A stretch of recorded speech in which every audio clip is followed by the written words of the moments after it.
بسم اللہ الرحمن الرحیم. ناظرین، ایک عرصے کے بعد ایک انسانی حقوق کی اسٹوری لے کر میں حاضر ہوا ہوں. آپ کو پتا ہے کہ کہا جاتا ہے کہ justice delayed is justice denied, یعنی جس جسٹس کو ڈیلے کر دیا جائے وہ ڈینائی ہو جاتا ہے، اس سے انکار ہی سمجھا جائے. جب آپ وقت پر انصاف نہیں دیں گے تو اس کا مطلب ہے کہ آپ نے انصاف سے انکار کیا. حیران کر گیا سب کو منصف کا فیصلہ، رند کو سزا نہ مل سکی، قاضی نشے میں تھا. اس نشے کو آپ جو سمجھیں، معاشرے کے بڑوں کا دباؤ سمجھیں یا جو سمجھیں، یہ وہی سندھ ہے یہاں پر شاہ زیب قتل کیس بڑا مشہور ہوا. ایک جتوئی نے اس کی بہن کے ساتھ چھیڑ چھانی کی. اس نے غیرت پر آ کر اپنی بہن کے ڈیفنس میں جتوئی کو کچھ برا بلا کہہ دیا، اپنے ڈیفنس میں کچھ نہ کچھ کہا. اس کے ریئیکشن کے طور پر اس جتوئی نے کیا سر عام گولی مار دی شاہ زیب کو. شاہ زیب جو مستقبل کا ایک اچھا وکیل تھا وہ دنیا سے چلا گیا. اور اسی سندھ میں ایک ہائی کورٹ نے کے فیصلے کا میں افسوس آپ کو کیا کہوں، کس دنیا میں کسی جگہ ایسی مثال نہیں ملتی کہ اس جج نے فیصلہ جو ہے وہ جتوئی کے حق میں دیا. آگے ہی مجھ کو کھا گئی ورنہ، آگاہی مجھ کو کھا گئی ورنہ، میں نے جینا تھا اپنے مرنے تک. یہ وہ سٹوری ہے ناظرین جو 2018 میں شروع ہوئی اور آج تک جاری ہے. میری مراد عمر باب ہیں جن کو آپ تصویر میں دیکھ رہے ہیں.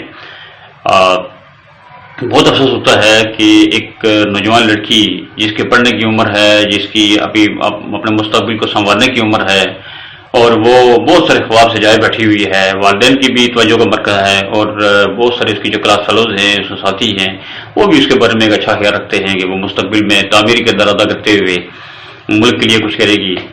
وہ اپنی آنکھوں کے سامنے جو ہے وہ اپنے دادا، اپنے باپ اور اپنے چچا کو قتل ہوتے ہوئے دیکھتی ہے. تو اس کے اوپر کیا گزرا ہوگا، کیا گزری ہوگی، کیا اس کا حال ہوگا اس وقت، اور آج تک جب اس کو عقل کا حق نہیں مل سکا اس کا کیا حال ہوگا، یہ اسی سے پوچھ کر ہی آپ کو پتہ ہے یعنی بہتر طریقے سے اندازہ لگایا جا سکتا ہے.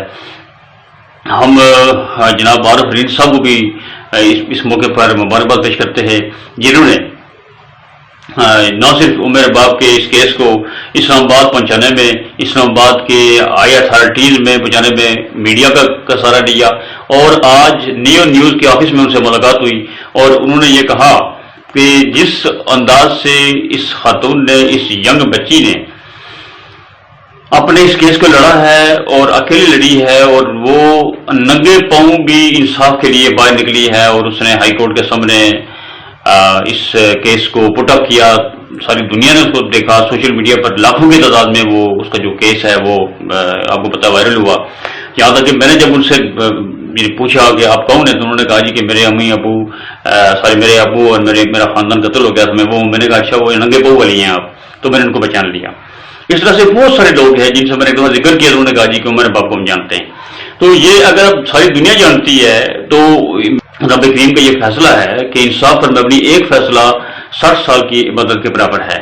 تو جب جج صاحبان جو ہے وہ بڑے لوگوں کو، بڑے سے کیا مراد، یعنی ڈان جو لوگ ہیں جو اپنے مسلمان بھی کہتے ہیں پھر وہ ڈان بھی بنے ہوئے ہوتے ہیں، جن کو نہ دنیا کی فکر ہے، نہ آخرت کی فکر ہے، نہ اپنے ایمان کی فکر ہے، نہ انہوں نے اللہ کے یہاں جواب دے ہونے کی فکر ہے، نہ حضور پاک صلی اللہ علیہ وسلم کے سامنے جا کے تو شفاعت کے لیے گر گرانے کی فکر ہے، کوئی پرواہ نہیں ہے. ان کا ایمان میں سمجھو پختہ نہیں ہے.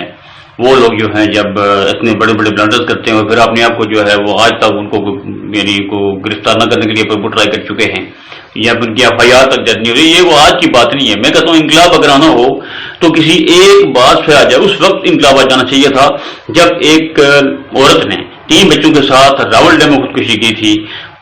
اگر انقلاب آنا ہوتا پاکستان کے تو اس وقت آ جاتا. یا 5 بچوں کے ساتھ فیصل آباد کے ایک بندے نے خودکشی کی اس لیے کہ اس کے پاس کھانے کے پیسے نہیں تھے. پچھلے دنوں کو پتا ہے عید پر کیا ہوا، ہمارے آزاد کشمیر میں ایک لڑکے نے خودکشی کی، دوسرے رمضان کو اس نے خودکشی کی، اور اس پوائنٹ آف ویو سے کی کہ میرے پاس پیسے نہیں ہیں کہ میں افطاری کے لیے بچوں کے لیے کچھ لا سکوں یا خود افطاری کر سکوں یا گھر والوں کو کچھ دے سکوں.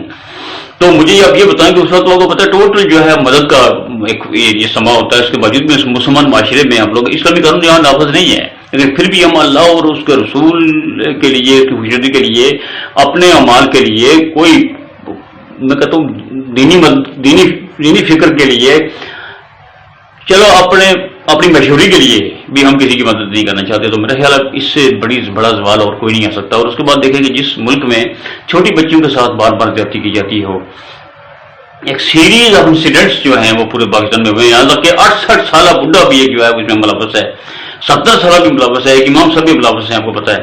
تو اس طرح کے بہت سارے جو قصے ہمارے ملک میں جو ہے زبان زدے عام ہیں، مگر ہمارے ملک میں ان کو بالکل نارمل لیا جاتا ہے. جس طریقے سے افغانستان میں جو بم دھماکہ ہوتا ہے تو اس بم دھماکے کے اندر جو ہے بچے کو چیز ڈھونڈتے ہیں، ممکن ہے ہمیں کوئی چیز کھانے کو مل جائے.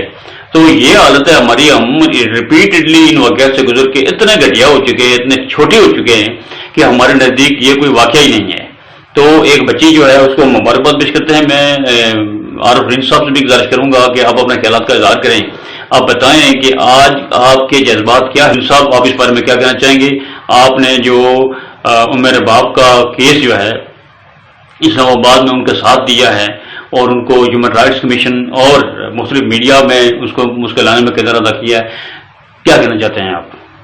سندھ کی مظلوم بیٹی عمر رباب جس طرح اپنے والد، دادا اور چچا کے قتل کیس کو لے کر بہادری اور دلیری سے مظلوموں کی آواز بن کے ظلم کے خلاف لڑ رہی ہے، وہ صرف اپنا ہی کیس نہیں بلکہ پورے پاکستان میں جہاں جہاں مظلوموں کے اوپر ظلم ہوتا ہے تو وہ ظالموں کے خلاف کھڑی ہوتی ہیں اور اس آواز کو بلند کرتی ہیں.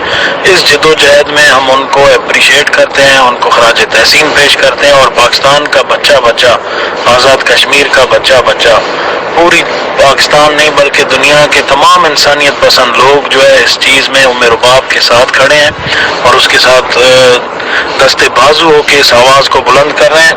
آج وہ ہیومن رائٹس کمیشن کو اپنا کیس جمع کروانے آئی ہیں جس کے چیئرمین ہیں بلاول بھٹو صاحب.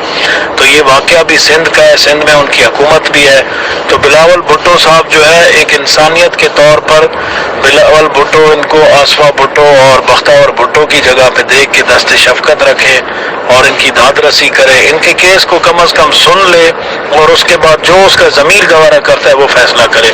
لیکن سننا اس کا حق بنتا ہے کیونکہ پاکستان میں اس وقت وہ ایک ہیومن رائٹس جو انسانی حقوق کی کمیشن ہے اس کا چیئرمین ہے، وہ اس حیثیت سے اپنا کردار ادا کرے. آگے اللہ انصاف دے گا اور اللہ انصاف کرنے والی ذات ہے. پھر یوں ہوا کہ حسرتیں پیروں میں گر پڑیں، پھر میں نے ان کو روند کر قصہ ختم کر لیا. یہ صورتحال ہے عمر باپ کی، جن کو آج تک انصاف نہیں ملا. ان کے دشمن جو ہیں وہ آج تک گندگاتے پھر رہے ہیں، ان کے ساتھ کچھ نہیں ہوا.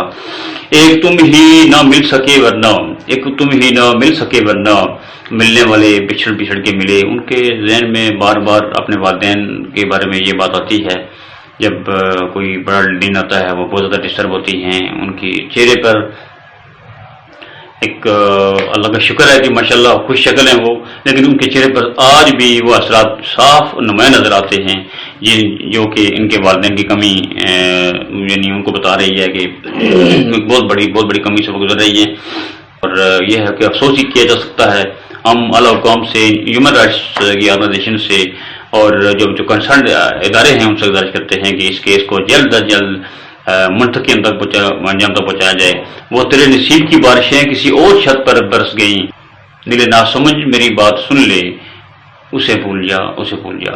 اس شعر کے ساتھ میں سمجھتا ہوں کہ فی الوقت تو ان کو جو آرگنائزیشنز کا، جو کام کا اور جو انصاف کا جواب ہے وہ یہی ہے کہ اس قصے کو بھول جاؤ، یہ قابل حل نہیں ہے. یہاں پر انصاف نہیں مل سکتا. انصاف کے لیے آخرت کا انتظار کرو. اگر یہی صورتحال ہے تو ہمیں ڈوبنے سے کوئی نہیں روک سکتا. السلام علیکم.